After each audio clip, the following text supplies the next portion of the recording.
What is up, people of the internet? It is me, Real American Politics, back in with a new video, and this is a breaking news segment from the Poll Watch series.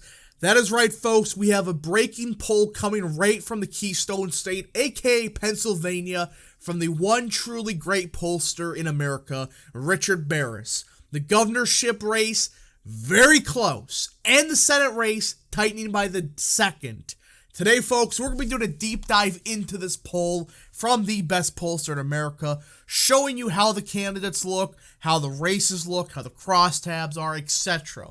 Because boy, oh boy, there's something happening in the Keystone State that I originally thought was impossible. But now, looking more and more at it, there's a serious shot Republicans win both these races handily.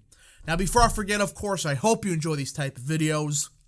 If you do, smash the like button down below, subscribe, share with the friends, hit that little bell, and yes, of course, go follow that mysterious Twitter account in the description down below. And yeah, also join the channel. That is right, folks, for just 10 cents a day, you can join Real American Politics. I recommend you do it. And yeah. Alright, folks, sorry about that. My microphone turned off for a second. Let's get right into the video. So, Pennsylvania has, in my opinion, probably the most important Senate race this fall, and a fairly important governorship. The Senate race is, of course, between John Fetterman and Dr. Oz, all right? This is kind of the, I would say, the biggest Senate race this cycle. In my opinion, if Republicans win this race, right, I think they will, I think it's kind of indicator that they're going to win a lot of the other toss-up seats. Kind of like Nevada, which is kind of starting to go more and more Republican. Arizona, I think Masters is starting to run away with it. But this race is kind of indicator for a state like New Hampshire, Georgia, etc. And on the top line, Fetterman's only is up by 4 points. Now, the margin of error of this poll is around 3 points. So you may be thinking, oh, that's not a great sign. Well, we'll get to the crosstabs in a second because it's fairly interesting. And for the governorship, you have the loser known as Josh Shapiro. I mean, this guy, I think he made a big mistake. Unleashing the freaking electoral juggernaut. I cannot believe I'm saying this in Doug Mastriano. Now, as everybody knows, originally I supported Lou. I like Mastriano on the policy, but I feared that he was going to run a terrible campaign, and, I just like Lou. I wanted to give him a shot for, I wanted to give him an upgrade after, being such a loyal Trump supporter. Well, Mastriano won the primary easily, and Shapiro kind of helped him surge. Shapiro's in deep trouble. He's only up by, under a point? And this is vastly within the margin of error, or sampling error. So that means there's a significant shot that Josh Shapiro loses, not by a little bit. There's a serious shot, according to these crosstabs, that Mastriano could win upwards of 5 points. While Oz, I think he wins it. I think he wins the race, by a point or so, potentially by maybe 2. And we'll get to the crosstabs right now. So let's get into it. Gender, I usually kind of ignore because gender can be kind of weird. But let's start with age. This is a very interesting, demographic, of course. 65 plus. You notice how both Oz and Mastriano, they're actually losing this vote. Mastriano's doing a couple points better. So when you look at that, 65 plus, Mastriano's down with them.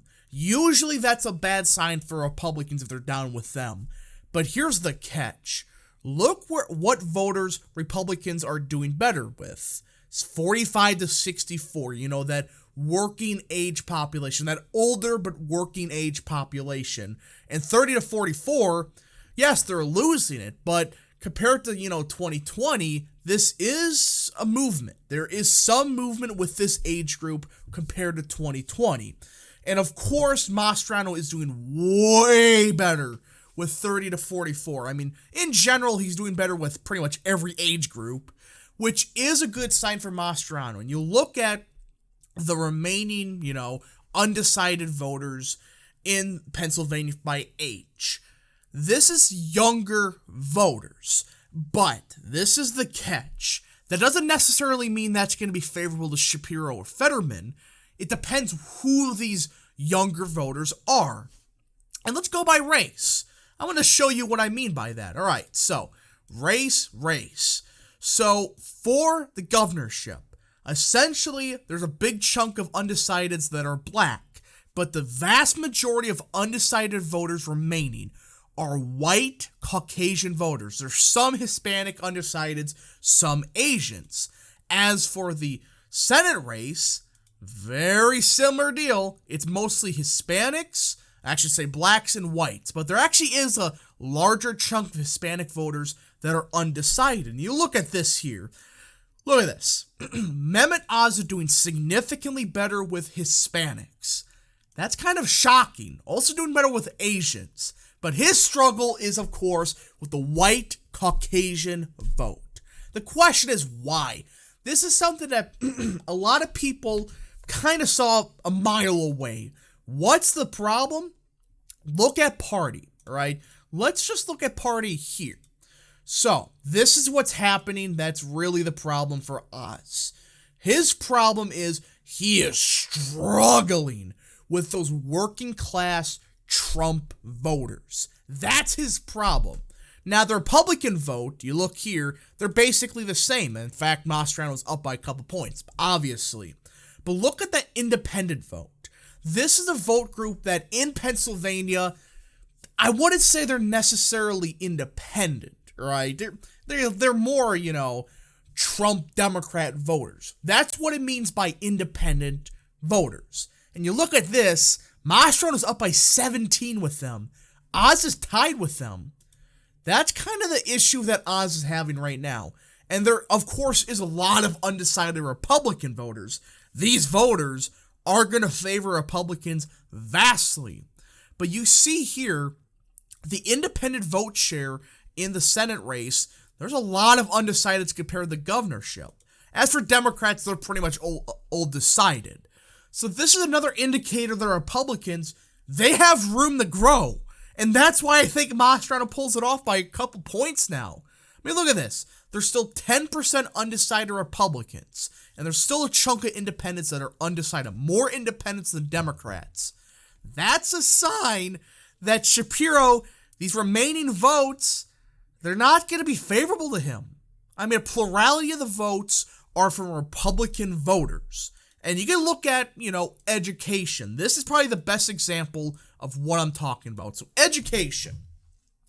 Obviously, education in a state like Pennsylvania matters. And, well, with education, this is generally what it is. These two groups here, high school or less or some/associate degrees, these are traditionally the working class voters. They are a huge voting bloc in a state like Pennsylvania. Look at this. Mastriano's up by almost 20 points with high score or less. Some/associates, he's winning by 13. And you notice here, the remaining undecided voters, a majority are working class voters that are undecided.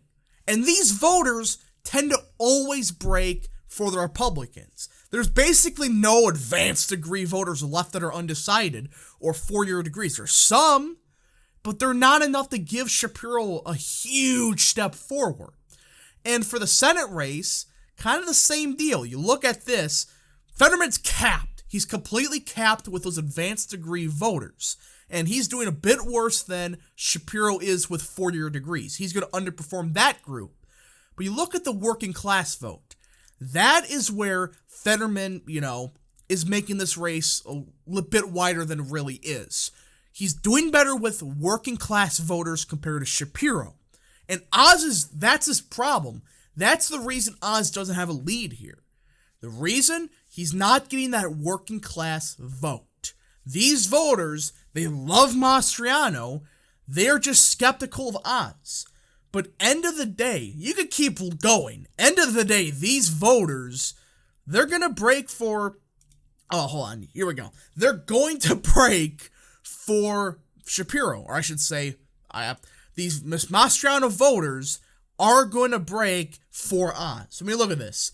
9%, or I should say 10% of undecided voters 10% of undecided voters that are Mastriano voters for the Senate race. Think about that. 10% of Mastriano voters are undecided.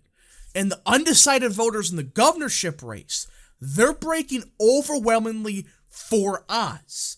And the undecided vote share, they're around 50%. So you start realizing, adding it up. Republicans have a lot of room to grow here. And you look at the same thing for the governorship. Mastriano, he's winning the Mehmet Oz group by wider margin than Oz is winning Mastriano voters. That's the point. Mastriano has the base locked up. Ozzy's still trailing. But end of the day, when everything is said and done, Republicans are going to win both these races based on these crosstabs. Could things change? Yeah, but again, education's the big one that everybody should be looking at. I mean, look at this. Republicans dominate these undecided voters, especially if they're working class voters. And you look at the approval rate. Again, I know the approval you look at here, Biden's approval, strongly disapprove is 60% or almost 60% for high score or less. Some/associate, 56.5%. You really think a lot of these undecided voters, which are more than likely going to be unfavorable or disapprove of the job Biden's doing, are going to go out and vote for Fetterman? No. Or Shapiro? No. That's the point. Now, the only way that this race could potentially be closer than it should be is if these voters don't show up. For Mastriano, 100% these voters are showing up. For Oz, that's his problem. Yes, he's going to win these undecided votes. That's a given. But the question is, will they vote for him? That's the reason that Oz isn't for sure going to win. Or I think he will end of the day, but it's not a guarantee. As for Mastriano, I think it's becoming clear he's more than likely going to win this race. Anyways, folks, I hope you enjoyed this video. If you did, smash the like button down below, subscribe, share with your friends, hit that little bell, and yes, of course, go follow that mysterious Twitter account in the description down below. And yeah, thank you so much for watching. We'll see you guys in the next video. Godspeed to all of you.